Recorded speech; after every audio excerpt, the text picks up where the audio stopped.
ഒരു ചെറിയ തീപ്പെട്ടിക്കൊള്ളിയുടെ ആവശ്യം പോലും ഇല്ലാത്ത വിധത്തിൽ അമേരിക്കയിലെ കാലിഫോർണിയയിൽ അതിശക്തമായ തീഗോളം പടർന്നു പിടിക്കുമ്പോൾ, ഈ സമയവും അവിടെ തീ കത്തിപ്പടരുമ്പോൾ, പ്രിയപ്പെട്ടവരെ, ചിന്തിക്കുന്നവർക്ക് ഇതിൽ വളരെ വ്യക്തമായ ദൃഷ്ടാന്തമുണ്ട്. ഇന്നത്തെ ഖുതുബയിൽ അതിലേക്കുള്ള സൂചനയുമായി ബന്ധപ്പെട്ട ആയത്താണ് നമ്മൾ ഓതിയിട്ടുള്ളത്. അവർ പ്രഭാത സമയങ്ങളിൽ, പകൽ സമയങ്ങളിൽ കളിച്ചും ചിരിച്ചും കൊണ്ടിരിക്കുന്ന സമയത്ത് അള്ളാഹുവിന്റെ ശിക്ഷ അവർക്കു മീതെ വന്ന് വീഴുമെന്ന വിഷയത്തിൽ അവർ നിർഭയരാണോ എന്ന് ഖുർആൻ ചോദിക്കുന്നുണ്ട്. രാത്രിയിൽ സുഖനിദ്രയിൽ വളരെ സന്തോഷത്തോടെ കിടന്നുറങ്ങുന്ന സമയത്ത് അള്ളാഹുവിന്റെ ശിക്ഷ അവർക്ക് മുകളിൽ ഇറങ്ങുമെന്ന വിഷയത്തിൽ അവർ നിർഭയരാണോ എന്ന് ഖുർആൻ ചോദിക്കുന്നുണ്ട്. പ്രിയപ്പെട്ട സഹോദരന്മാരെ, അള്ളാഹു ഓരോന്നിനും ഓരോ നിശ്ചിതമായ സമയങ്ങൾ നിശ്ചയിച്ചിട്ടുണ്ട്. പുതിയ വാർത്തകളിൽ പറയുന്നത് അമേരിക്കയും ഇസ്രായേലും ഗസയിലും ഫലസ്തീനിലും തകർത്ത് തരിപ്പണമാക്കിയ ബിൽഡിങ്ങുകളുടെ അവശിഷ്ടങ്ങൾ 14 വർഷമെടുത്താൽ മാത്രമേ നീക്കം ചെയ്യാൻ പറ്റുകയുള്ളൂ എന്നാണ്. എന്നാൽ പുതിയ ന്യൂസ്, ഏറ്റവും ലേറ്റസ്റ്റ് ആയ ന്യൂസ് വരുന്നു. ഇസ്രായേലും അമേരിക്കയും ഫലസ്തീനിൽ തകർത്ത് തരിപ്പണമാക്കിയ ആ കെട്ടിട അവശിഷ്ടങ്ങളുടെ 3 മടങ്ങാണ് നിലവിൽ അമേരിക്കയിൽ വേസ്റ്റുകളും തകർന്നടിഞ്ഞ കൊട്ടാരങ്ങളും മറ്റ് ബിൽഡിങ്ങുകളൊക്കെ നീക്കം ചെയ്യാനുള്ളത് എന്ന് വാർത്തകൾ പുറത്തു വരുമ്പോൾ, പ്രിയപ്പെട്ട സഹോദരന്മാരെ, ചിന്തിക്കുന്നവർക്ക് ഇതിലൊക്കെ ദൃഷ്ടാന്തമുണ്ട്. ഇത് അമേരിക്കയിലെ കാലിഫോർണിയയിലല്ലേ എന്ന് പറഞ്ഞ് സമാധാനത്തിൽ ജീവിക്കാൻ നമുക്ക് കഴിയില്ല. അതെ, അള്ളാഹുവിന്റെ ശിക്ഷ പരാജയപ്പെട്ട കാഫിരീങ്ങളടക്കമുള്ള, അള്ളാഹുവിൽ വിശ്വാസമില്ലാത്ത, അള്ളാഹുവിൽ മറന്നു ജീവിക്കുന്ന ആളുകൾക്ക് അവർ അള്ളാഹുവിന്റെ ശിക്ഷയെ പേടിക്കുന്നില്ല എങ്കിൽ മുഅ്മിനീങ്ങളെ സംബന്ധിച്ചിടത്തോളം പേടിച്ച്, പടച്ച റബ്ബിനെ പേടിച്ച് ജീവിക്കേണ്ടതുണ്ട് എന്ന് ഖുർആൻ നമ്മോട് ആവശ്യപ്പെടുകയാണ്.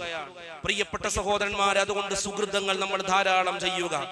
തിന്മകളിൽ നിന്ന് തൗബ ചെയ്ത് മാറി നിൽക്കാൻ ഞാനും നിങ്ങളും തയ്യാറാവുക. ആദ്യം ഞാൻ എൻ്റെ സ്വന്തം ശരീരത്തോടും പിന്നെ നിങ്ങളോടും ഓർമ്മപ്പെടുത്തുന്നത് തഖ്വ കൊണ്ടുള്ള വസിയ്യത്താണ്. അതെ, തൗബ ചെയ്യാനും തെറ്റുകൾ തിരുത്താനും പുതിയ പ്രതിജ്ഞകൾ എടുക്കാനും അല്ലാഹുവിലേക്ക് അടുക്കാനും പറ്റിയ സുവർണ അവസരമാണ് റജബിലൂടെ അല്ലാഹു നമുക്ക് നൽകിയിട്ടുള്ളത്. അല്ലാഹു സുബ്ഹാനഹു വ തആല നന്മകൾ ധാരാളം ചെയ്യാൻ, സുഹൃതങ്ങൾ ധാരാളം ചെയ്ത് മീസാനാകുന്ന നമ്മുടെ നന്മ തിന്മകൾ തൂക്കുന്ന മീസാനിൽ സുഹൃതങ്ങളെ കൊണ്ട് നിറക്കാൻ അല്ലാഹു സുബ്ഹാനഹു വ തആല തൗഫീഖ് നൽകട്ടെ. മീസാൻ നിഷേധിക്കുന്നവൻ മുസ്ലിമല്ല. അതേ, മനുഷ്യരുടെ നന്മയും തിന്മയും തൂക്കുന്ന മീസാനിൽ വിശ്വസിച്ചെങ്കിലേ ഒരാൾ മുഅ്മിനാവുകയുള്ളൂ. ആ മീസാനെ കുറിച്ച് പഠനം നടത്തുമ്പോൾ ബോധ്യപ്പെടുന്നത് ഈ ആകാശ ഭൂമിയും പ്രപഞ്ചം മുഴുവനും ആ മീസാൻ എന്ന് പറയുന്ന ത്രാസിൽ ഇറക്കി വെച്ചാൽ ഒരു വലിയ ചെമ്പിലേക്ക് ഒരു നാണയത്തുട്ടിട്ടാൽ എത്രമാത്രമുണ്ടോ അത്രയേ ഉള്ളൂ. അതിനേക്കാളും വിശാലമാണ് മീസാൻ. ആ മീസാനിലാണ് നമ്മുടെ നന്മകൾ തിന്മകൾ തൂക്കുന്നത്. ആ മീസാനിലാണ് നമ്മുടെ നന്മകൾ നിറയേണ്ടത്. പ്രിയപ്പെട്ടവരെ, ഇന്നത്തെ ഖുത്ബയിൽ നമ്മൾ സൂചിപ്പിച്ചു, ഇന്ന അസ്ഖല ശൈഇൻ യൂളഉ ഫിൽ മീസാൻ അൽ ഹുസ്നുൽ ഖുൽഖ്. മീസാനിൽ ഏറ്റവും കൂടുതൽ കനം തൂങ്ങുന്ന ഇബാദത്ത് അത് സൽ സ്വഭാവമാണെന്ന് അല്ലാഹുവിന്റെ ഹബീബ് റസൂലുള്ളാഹി സ്വല്ലല്ലാഹു അലൈഹി വസല്ലം തങ്ങൾ പഠിപ്പിക്കുന്നുണ്ട്. മുത്തനബി പറയുകയാണ്, ഇന്ന മിൻ ഖിയാരിക്കും അഹ്സനകും അഖ്ലാഖ.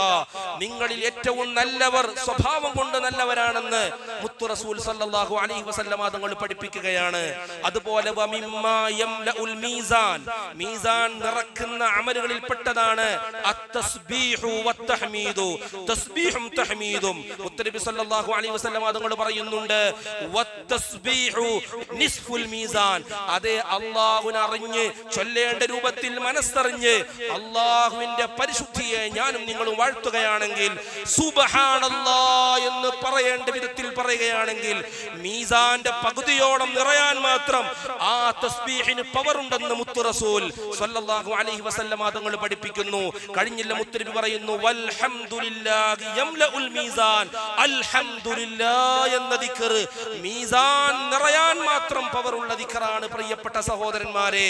അതുകൊണ്ടാണ് റുകൂഇലും സുജൂദിലും നമ്മൾ തസ്ബീഹ് ചൊല്ലുന്നുണ്ട്. നമ്മുടെ റുകൂഇൽ സുബ്ഹാന റബ്ബിയൽ അലീം ബിഹംദിഹി മനസ്സറിഞ്ഞു ചൊല്ലാൻ അല്ലാഹു നമുക്ക് തൗഫീഖ് നൽകട്ടെ. സുജൂദിൽ സുബ്ഹാന റബ്ബിയൽ അഅലാ വബിഹംദിഹി അല്ലാഹുവിനെ തസ്ബീഹ് ചൊല്ലേണ്ട വിധത്തിൽ തസ്ബീഹ് ചൊല്ലാനും തഹ്മീദ് ചൊല്ലേണ്ട രൂപത്തിൽ തഹ്മീദ് ചൊല്ലാനും അല്ലാഹു നമുക്ക് തൗഫീഖ് നൽകട്ടെ. പ്രിയപ്പെട്ട സഹോദരന്മാരെ, വിശുദ്ധമായ റജബ് മാസം, അതുകൊണ്ട് നമ്മൾ തസ്ബീഹുകളും തക്ബീറുകളും ഒക്കെ വർദ്ധിപ്പിക്കേണ്ടതുണ്ട്. പ്രത്യേകിച്ച് സുബ്ഹാനല്ലാഹി വബിഹംദിഹി സുബ്ഹാനല്ലാഹിൽ അലീം എന്ന ദിക്റിനെ കുറിച്ച് മുത്തു റസൂൽ സല്ലല്ലാഹു അലൈഹി വസല്ലം തങ്ങൾ പറഞ്ഞത് കലിമതാനി, രണ്ട് കലിമത്ത്, രണ്ട് പദം, ഹബീബതാനി ഇലർ റഹ്മാൻ, കാരുണ്യവാനായ അല്ലാഹുവിന് വളരെയേറെ പ്രിയങ്കരമായ രണ്ട് വചനമാണ്. ഖഫീഫതാനി അലൽ ലിസാൻ, നാവ് കൊണ്ട് വളരെ സിമ്പിളായി ചൊല്ലാൻ പറ്റുന്ന രണ്ട് പദമാണ്. എന്നാൽ സഖീലതാനി ഫിൽ മീസാൻ, മീസാനിൽ നല്ല കനം കൊടുക്കുന്ന ദിക്റാണ്, പദമാണ് സുബ്ഹാനല്ലാഹി വബിഹംദിഹി സുബ്ഹാനല്ലാഹിൽ അലീം. ഒരു വിശ്വാസി പ്രഭാതത്തിലും പ്രദോഷത്തിലും ഈ ദിക്റുകൾ വർദ്ധിപ്പിക്കേണ്ടതുണ്ട്. ചുരുങ്ങിയത് 100 തവണയെങ്കിലും ചൊല്ലൽ പ്രത്യേകം പുണ്യമുണ്ട്. സൂര്യോദയത്തിന്റെ മുമ്പാണ് പ്രഭാതത്തിൽ ചൊല്ലേണ്ടത്, സൂര്യാസ്തമയത്തിന് മുമ്പാണ് പ്രദോഷത്തിൽ ചൊല്ലേണ്ടത്. അതേ സുബഹ് മഗ്രിബിന് മുന്നോടിയായി 100 തവണയെങ്കിലും ആത്മാർത്ഥമായി ഈ ദിക്ർ ചൊല്ലാൻ ഒരു വ്യക്തിക്ക് കഴിഞ്ഞാൽ അയാൾക്ക് തഹജ്ജുദ് നിസ്കരിക്കാൻ അവസരം ലഭിക്കുമെന്ന് ഉലമാക്കൾ രേഖപ്പെടുത്തി വെക്കുകയാണ്. പരീക്ഷിച്ചു നോക്കൂ, ഇത് സത്യമാണ്, ഹക്കാണ്. അതേ പ്രപഞ്ചത്തിൽ ഒരു വലിയ പ്രതിഭാസമാണ് സൂര്യാസ്തമയം. ഇതുവരെ കത്തിജ്വലിച്ചു നിൽക്കുന്ന സൂര്യൻ, ആ ഒരൊറ്റ സൂര്യൻ മതി, പിന്നെ ഒരു ലൈറ്റിന്റെയും ആവശ്യമില്ല. അതോടുകൂടെ എല്ലാ സ്ട്രീറ്റ് ലൈറ്റുകളും ഓഫ് ചെയ്യുകയാണ്. ആ സൂര്യൻ അങ്ങ് അസ്തമിക്കുന്നതോടുകൂടെ രാത്രിയാവുകയാണ്. പിന്നെ നമുക്ക് വെളിച്ചം വേണം, കറണ്ട് വേണം, ഇൻവെർട്ടർ വേണം, സോളാർ വേണം.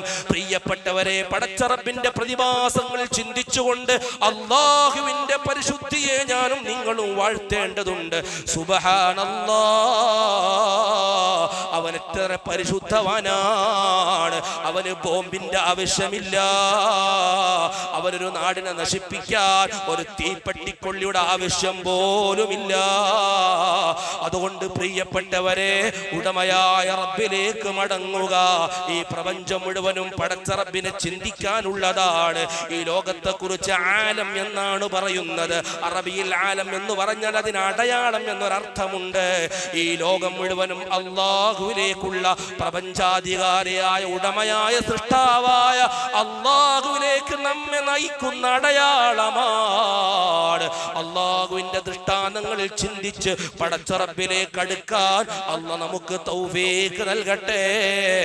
ഇന്ന ഫീ ഖൽഖിസ് സമാവാതി വൽ അർളി വഖ്തിലാഫിൽ ലൈലി വൻ നഹാർ ലആയാതിൻ ലിഉലിൽ അൽബാബ്. എല്ലാ ദിവസവും അതേ തഹജ്ജുദിന് എഴുന്നേറ്റ് പ്രഭാത സമയത്തിൽ, വിശിഷ്യ അത്താഴ സമയത്ത് ഫജ്റു സ്വാദിഖിന് മുന്നോടിയായി ഒരു വിശ്വാസി എഴുന്നേറ്റ് ആകാശത്തേക്ക് നോക്കി ഓതൽ സുന്നത്തുള്ള ആയത്തുകളാണിത്.